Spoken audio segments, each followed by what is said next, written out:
Bəstəkar Sevinç Tofiq qızı media əhlini başına toplayıb yeni klipini elə onlara təqdim etdi. Beynəlxalq Mətbuat Mərkəzində bəstəkar Sevinç Tofiq qızının Həsrətindəyəm adlı musiqili kompozisiyasının təqdimatı keçirildi.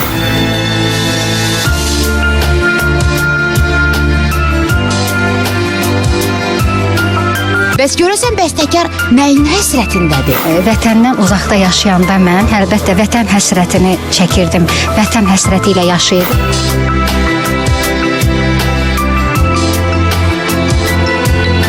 Rejissorun işindən də razı qaldım. Buradan Raufa da, bizim operatorumuz, o da ilə Qarabağ əlilidir, Mürşid Vəliyeva da öz təşəkkürümü bildirirəm. Hər zaman yeniliklərə can atan xanım bəstəkarın dediyinə görə görüləsi işləri irəlidədir. Mənim böyük bir layihəm olacaq. İnşallah hələ açıqlama verməyim.